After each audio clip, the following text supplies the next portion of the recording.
Guys, it's Caleb back again with more Red Knot, and we're continuing Goosebumps month. And guess what I got? I do have The Ghost Next Door. The cover is basically, it's fine, I guess. Doesn't really represent next door anything. Just a ghost or a ghost leg standing on a welcome mat, and somebody's opening the door. And the little caption says, "There's a strange new kid on the block." Let's see about the back. How come I've never seen you before? Hannah's neighborhood has just gotten a little weird ever since that new boy moved in next door. But when did he move in? Wasn't the house empty when Hannah went to sleep the night before? Why does it still look so deserted? She's not getting any answers from her new neighbor. He just keeps disappearing in the oddest ways, and he's so pale. Is Hannah being haunted by the ghost next door? Also available from R.L. Stine, The Haunted Mask. Now, I'm pretty sure I don't have The Haunted Mask, so can't read that. Chapter 1. Hannah wasn't sure which had wakened her, the brittle crackling sounds or the bright yellow flames. She sat straight up in bed and stared in wide-eyed horror at the fire that surrounded her. Flames rippled across her dresser. The burning wallpaper curled and then melted. The door of her closet had burned away, and she could see the fire leaping from shelf to shelf. Even the mirror was on fire. Hannah could see her reflection, dark behind the wall of flickering flames. The fire moved quickly to fill the room. Hannah began to choke on the thick, sour smoke. It was too late to scream, but she screamed anyway. Gotcha. I totally messed up saying that word.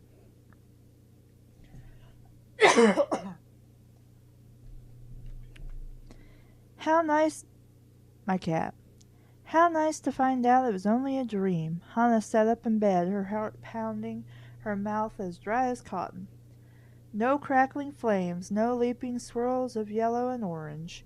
No choking smoke. All a dream. A horrible dream. So real, but it was a dream. I'm guessing she's actually the ghost. That's the twist. She's the ghost, and she died in a fire. And she thinks it's a dream.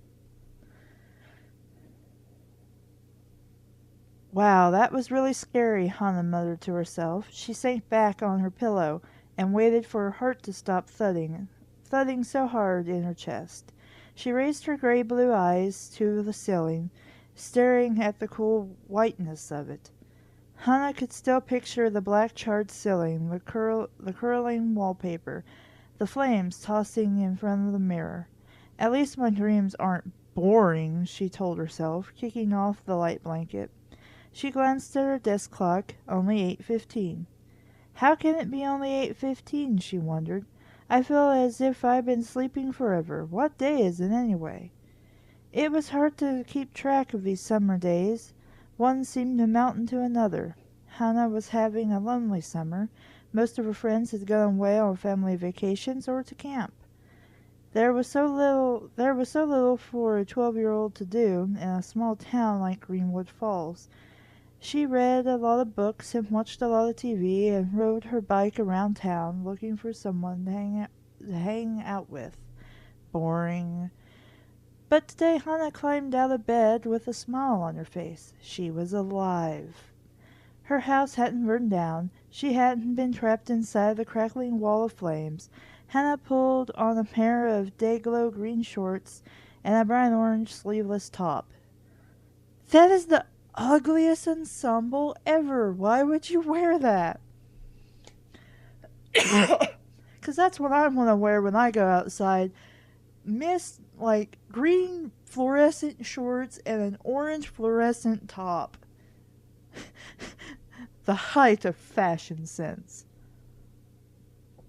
Her parents were always teasing her about being colorblind. Oh, well, that makes sense. Assuming she really is colorblind and we're not just like making a joke about it. Her sense of fashion. When I was a little kid, I'd wear polka dots with stripes.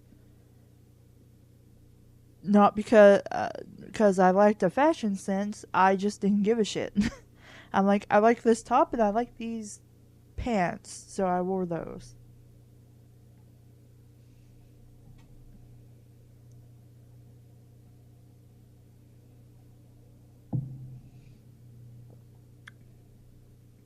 Give me a break. What's the big deal if I like bright colors? Okay, yeah, it's just a joke that she has no taste in clothing, no taste in fashion.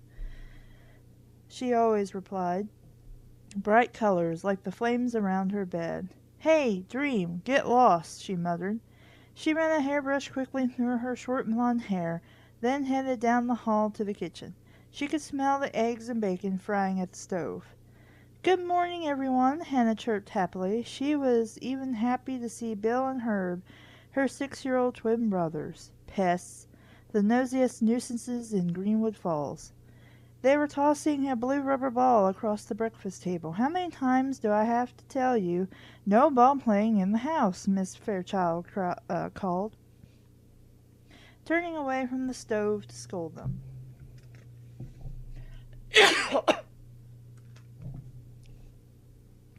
A million, Bill said. Herb laughed. He thought Bill was hilarious. Yes, 'cause that was so funny. They both thought they were a riot. Hannah stepped behind her mother and wrapped her up in a tight hug around the waist. Hannah, stop, her mother cried. I nearly knocked over the eggs. Hannah, stop! Hannah, stop! The twins imitated their mother. The ball bounced off Herb's plate, rebounded off the wall, and flew onto the stove, inches from the frying pan. Nice shot, Ace, Hannah teased. The twins laughed their high-pitched laughs. Miss Fairchild spun around, frowning. If the ball goes in the frying pan, you're going to eat it with your eggs, she threatened, shaking her fork at them. This made the boys laugh even harder. They're in goofy moods today, Hannah said, smiling. There's a dimple in, she had a dimple in one cheek when she smiled. When are they ever in serious moods? Her mother demanded, tossing the ball into the hallway. Well, I'm in a great mood today, Hannah declared, gazing out the window at a cloudless blue sky. Her mother stared at her suspiciously. Bleh. Her mother stared at her suspiciously. How come? Hannah shrugged. I just am. She didn't feel like telling her mother about the nightmare, about how good it felt just to be alive. Where's Dad? Went to work early, Miss Fairchild said, turning the bacon with the fork. Some of us don't get the entire summer off, she added. She added. What are you going to do today, Hannah? Hannah opened the refrigerator and pulled out a carton of orange juice. The usual, I guess, just hang out. I'm sorry you're having such a boring summer, her mother said, sighing. We just didn't have the money to send you to camp. Maybe next summer. That's okay, Mom, Hannah replied brightly. I'm having an okay summer, really. She turned to the twins. How'd you guys like those ghost stories last night? Not scary, Herb quickly replied. Not scary at all. Your ghost stories are dumb, Bill added. You guys looked pretty scared to me, Hannah insisted. We were pretending, Herb said. She held up the orange juice carton. Want some? Does it have pulp in it? Herb asked. Hannah pretended to read the carton. Yes, it says 100% pulp. I hate pulp, Herb declared. Me too, Bill agreed, making a face. It wasn't the first time they'd had a breakfast discussion about pulp. Can you buy orange juice without pulp? Bill asked their mother. Can you strain it for us? Herb asked Hannah. Can I have apple juice instead? Bill asked. I don't want juice. I want milk, Herb decided. Normally this discussion would have made Hannah scream, but today she reacted calmly. 1 apple juice and 1 milk coming up, she said cheerfully. You certainly are in a good mood this morning, her mother commented. Hannah handed Bill his apple juice, and he promptly spilled it. Joy bunnies. After breakfast, Hannah helped her mother clean up the kitchen. Nice day, Miss Fairchild said, peering out the window. Not a cloud in the sky. It's supposed to go up to 90. Hannah laughed. Her mother was always giving weather reports. Maybe I'll go for a long bike ride before it gets really hot, she told her mother.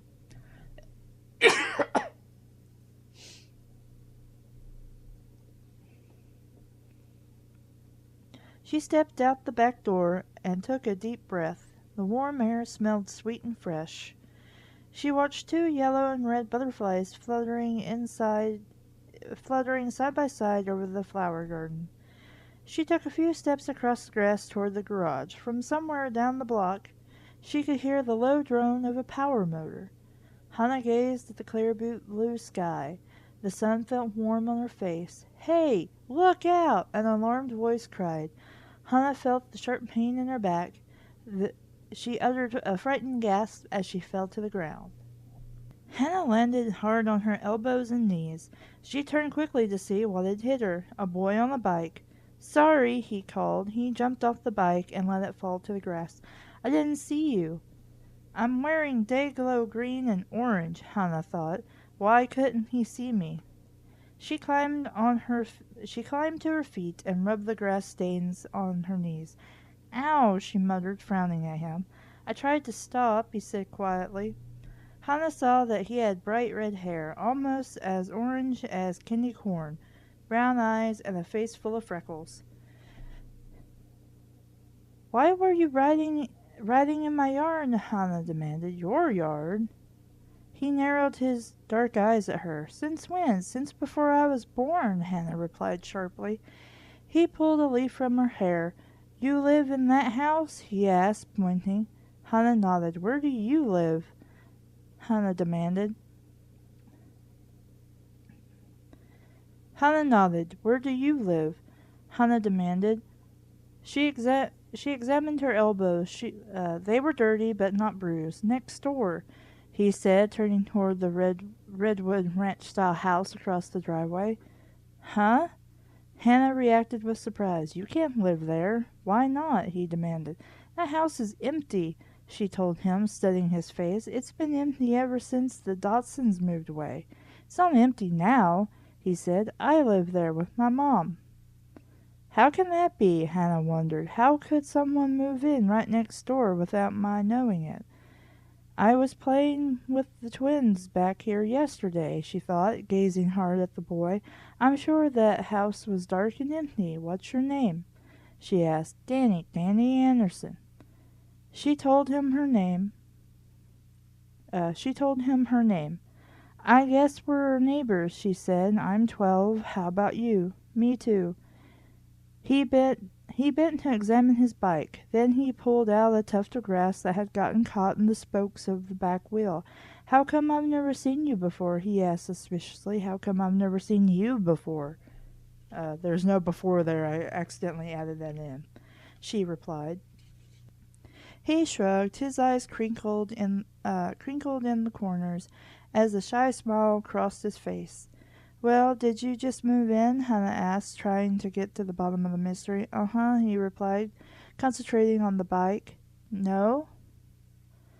"Wait.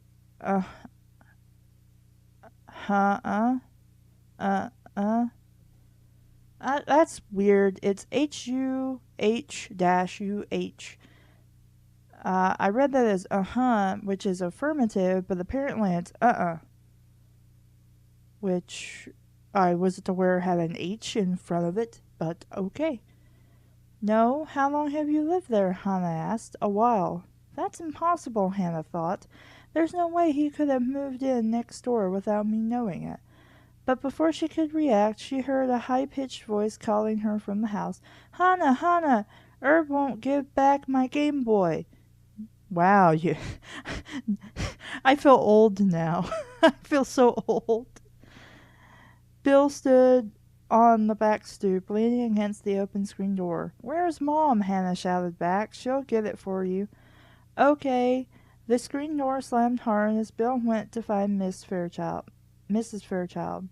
Hannah turned back to talk to Danny, but he had vanished into thin air. Chapter 3. The mail usually came a little before noon. Hannah rushed eagerly down the bottom of the drive and pulled open the mailbox lid. No mail for her. No mail at all. Disappointed, she hurried back to her room to write a scolding letter to her best friend, Janie Pace. Dear Jenny, I hope you're having a good time at camp, but not too good, because you broke your promise. You said that you'd write to me every day, and so far I haven't even received a crummy postcard. I am so bored. I don't know what to do. You can't imagine how little there is to do in Greenwood Falls when no one is around. It's really like death. I watch TV and I read a lot. Do you believe I smell skunk somewhere around my apartment. Fantastic. Do you believe I've already read all the books in our summer reading on our summer reading list? Dad promised to take us all camping in Miller Woods. Big thrill. But he's been working just about every weekend, so I don't think he will. Boring. Last night I was so bored I marched the twins outside and built a little campfire behind the garage and pretended we were away at camp and told them a bunch of scary ghost stories. The boys wouldn't admit it, of course, but I could see that they enjoyed it. But you know how ghost stories freak me out. I started seeing weird shadows and things moving behind the trees. It was really kind of hilarious, I guess. I totally scared myself. Don't laugh, Janie. You don't like ghost stories either. My only other news is that a new boy moved into the Dotsons' old house next door. His name is Danny, and he's our age, and he has red hair and freckles. And he's kind of cute, I think. I've only seen him once. Maybe I'll have more to report about him later. But now it's your turn to write. Come on, Janie. You promised. Have you met any cute guys at camp? Is that why you're too busy? Because I was concerned with boys when I was 12. I could have gave a shit less. Maybe I'm just weird, but then again, I am demisexual, so maybe that's a thing. I don't know. I never really noticed boys when I was 12. I didn't notice boys when I was 16. And I certainly don't really notice boys now, aside from he's cute, and that's about it.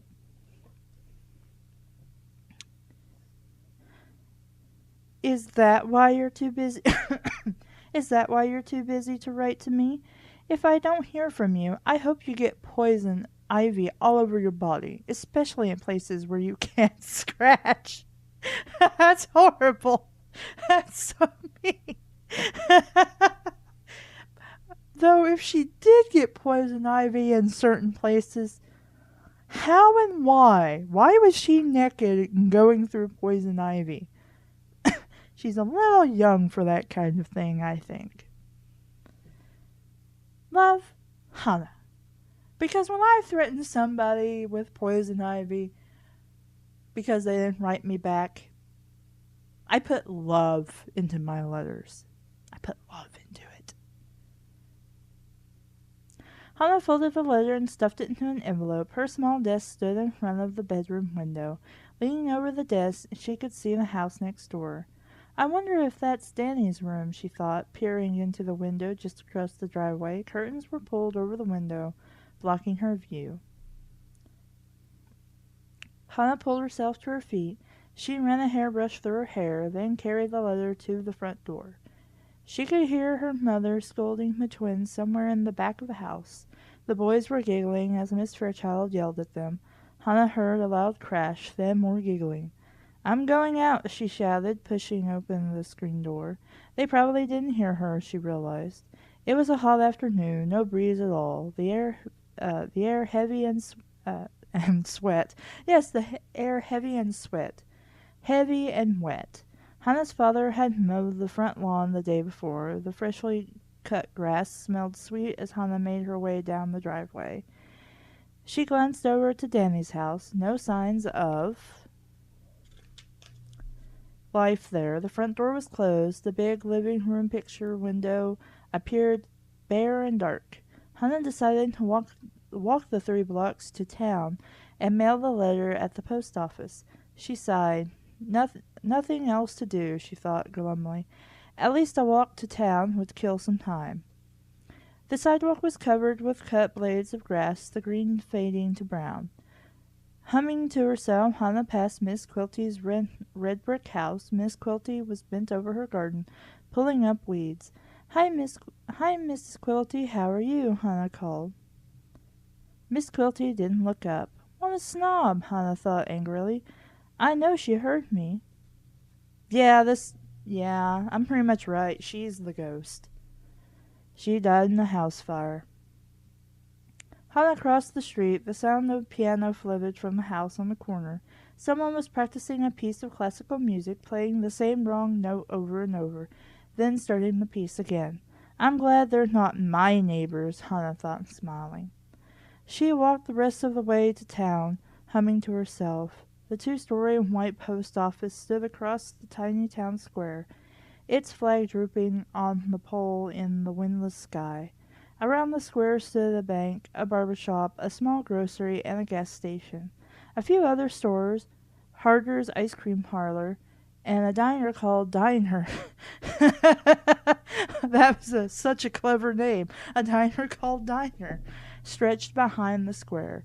Two women were walking out of the grocery. Through the barber shop window, Hannah could see Ernie, the barber, sitting in the chair reading a magazine. Real lively scene, she thought, shaking her head. Hannah crossed the small grassy square and dropped her letter in the mailbox in front of the post office door.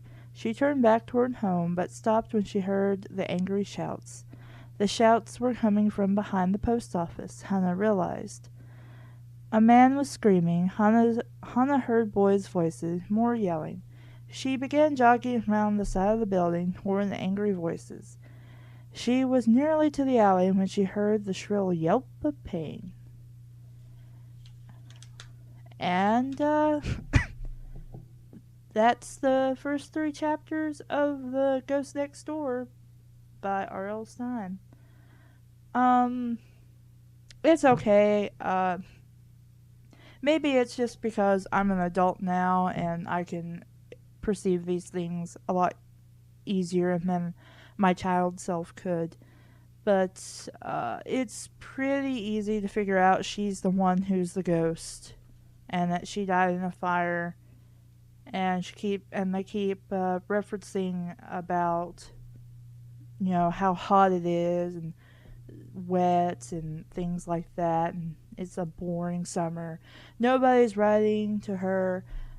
Nobody is acknowledging her except for her family and things like that. Probably her whole family died in the fire and they just don't realize it. And probably because he's away working, the only one who survived was maybe her dad. Unless, I don't know if the child's book would go that far, but maybe her dad set the house on fire or something. I don't know. But, if you want to pick it up, if you can find it, and continue reading, it seems worth the time. It seemed a lot like we could have done something more with the first chapter, because it really felt like we just trying to fill space by introducing the mother and her twins, and then her having dinner and establishing, that it was summer and stuff, which could have all been established much sooner and much more quickly, and then go to the rest of the story. But I guess of a child's book, you have to fill so many pages.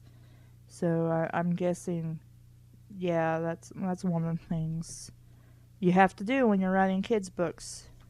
I don't know. I really haven't studied publishing stuff for kids, so I don't know if something like Goosebumps has a page quota or not. But anyway, that was The Ghost Next Door. Again, thumbs up from me. It's fine. If you want to read it, I don't think you'll be disappointed. Just remember it's a kid's book, and I think you'll be good and set.